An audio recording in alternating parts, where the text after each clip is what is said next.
Hello बच्चों, कैसे हो आप लोग? बढ़िया।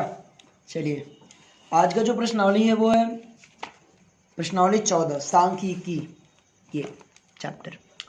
और आज हम लोग इसे सॉल्व करेंगे और फिर यह समझने की कोशिश करेंगे। चलिए, इसमें समझने से पहले हम लोग कुछ बात समझते हैं।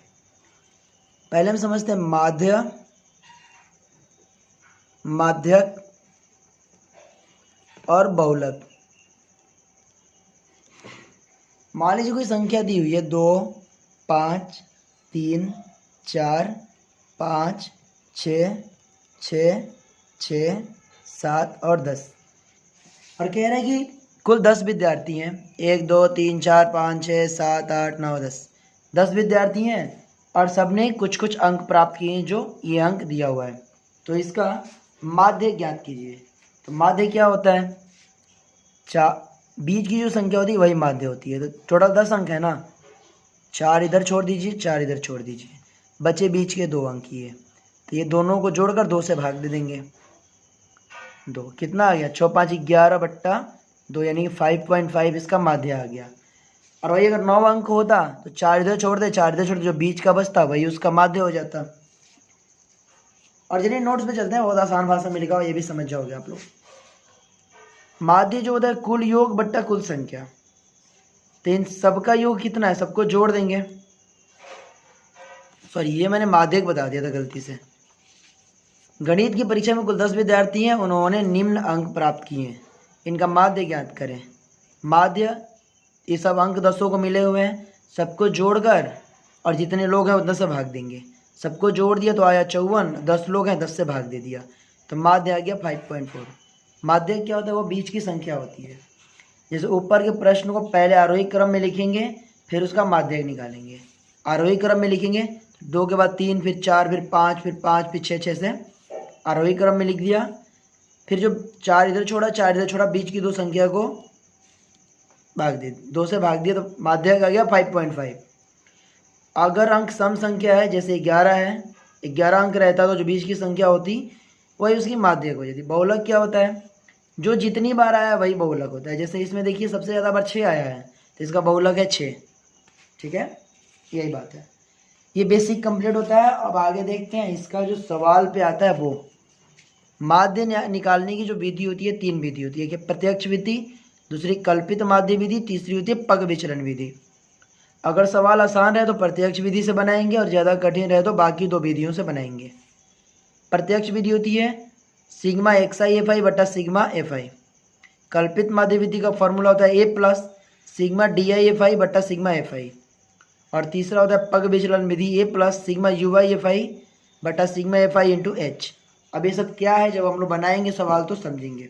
ठीक है, चलिए फॉर्मूला ये, आप लोग फॉर्मूला को नोट कर लीजिए, आपका ये सवाल में काम करेगा।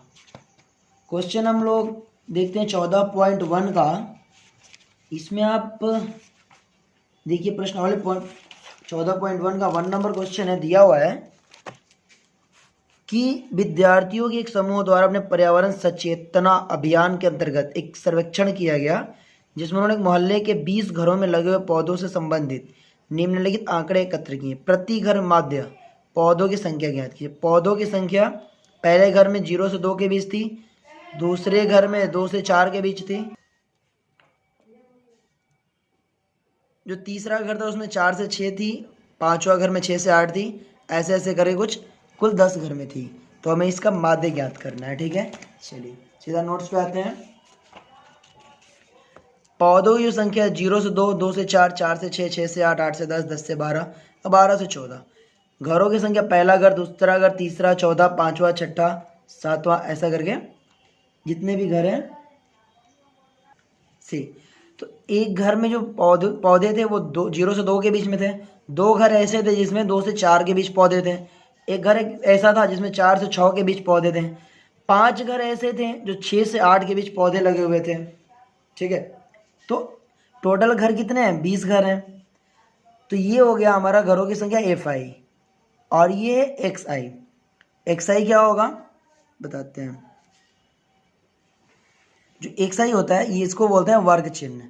पहले आप लिखिए पौधों की संख्या, फिर घरों की संख्या, फिर वर्ग चिन्ह, तो वर्ग चेंज होता है उसको हम लोग एक्साई बोलते हैं। अब एक्साई कैसे निकलता है, ये निकलता है कि अंकों की संख्या बट्टा 2, ठीक है, पौधों की जो संख्या होती है इसको जोड़ देंगे और 2 से भाग देंगे तो ये एक्साई निकलेगा। 0 और 2 बट्टा 2 यानी कि 1, 4 और 2 6 बट्टा 2 यानी कि 3, 6 और 4 10 बट्टा 2 यानी कि 5, ये निकल गया। तो ये एफ आई तो ये था ही, एक्स आई ये है।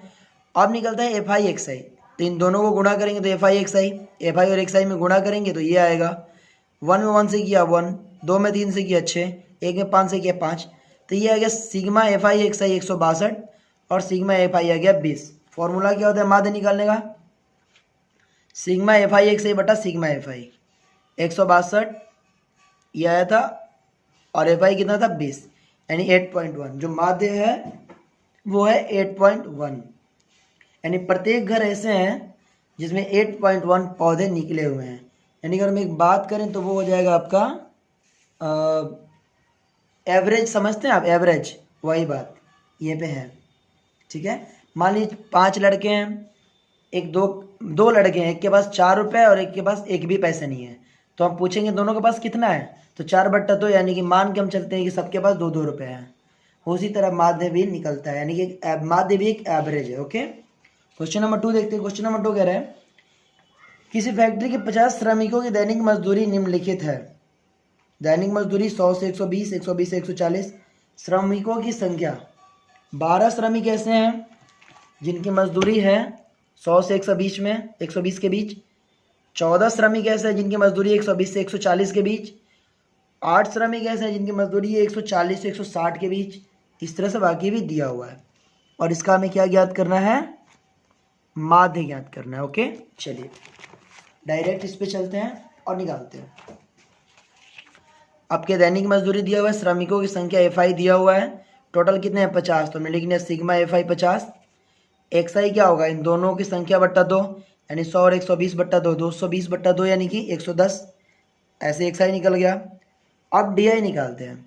अब ये डी आई क्या होता है, डी आई निकालने के लिए अभी क्यों हम ये D I U Y F I सब निकाल रहे हैं, क्योंकि देखिए ये अंक जो है ना बड़ा है, इसको सॉल्व करने में थोड़ी प्रॉब्लम होगी, इसलिए हमने डी आई यू वाई निकालना।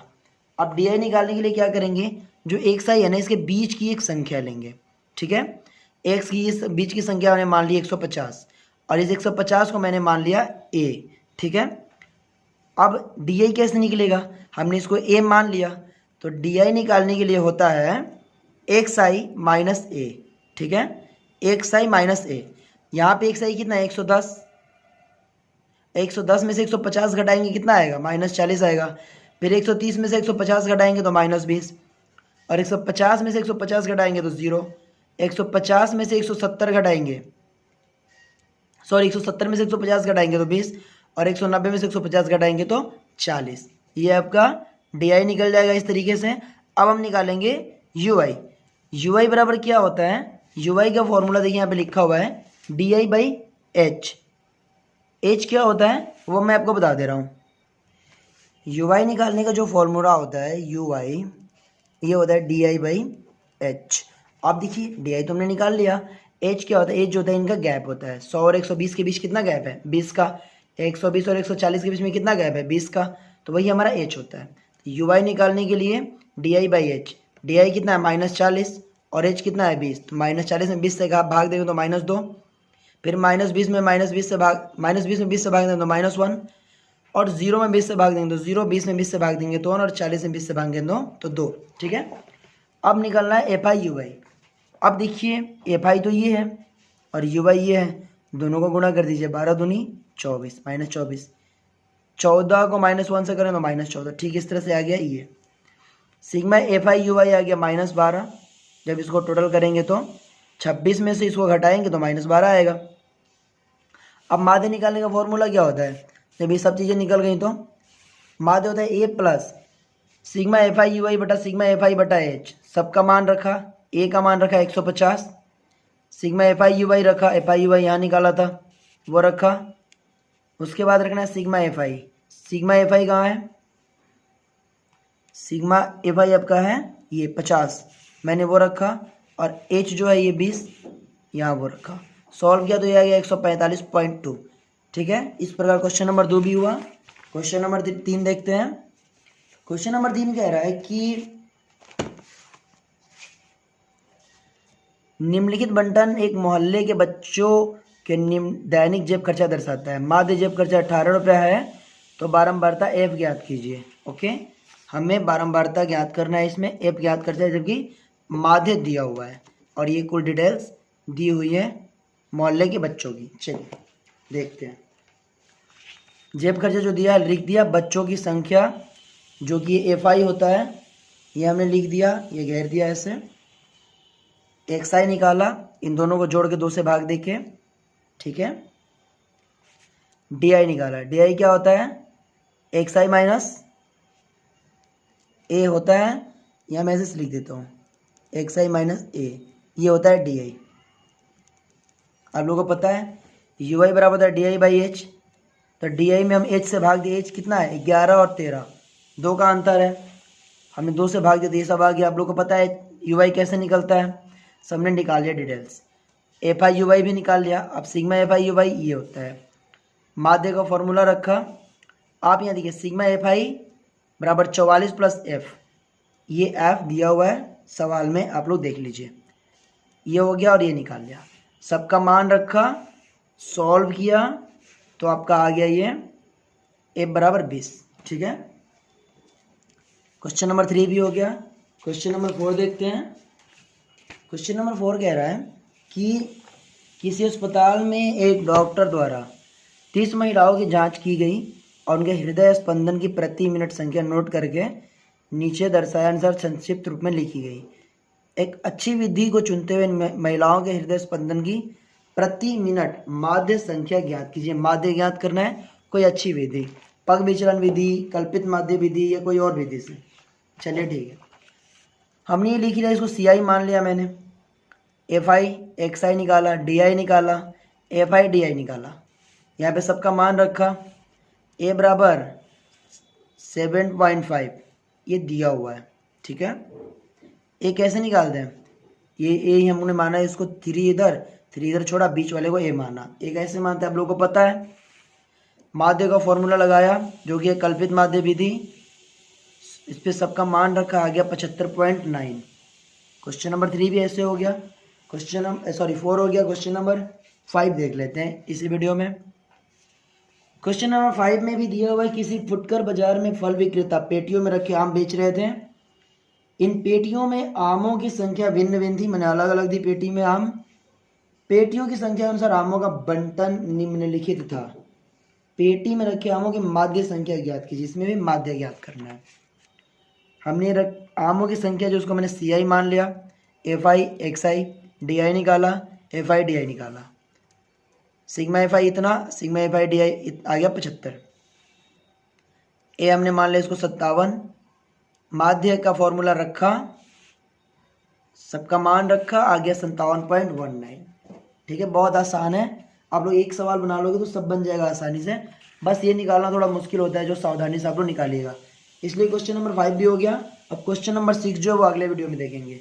जिसको नोट्स चाहिए डिस्क्रिप्शन में व्हाट्सअप नंबर है, वहाँ से जाके हमें मैसेज करके व्हाट्सएप पे आप ये नोट्स मंगा सकते हैं। ठीक है, प्रश्नावली 14.1 था। चलिए मिलते हैं अगले वीडियो में, तब तक के लिए इसे प्रैक्टिस कीजिए।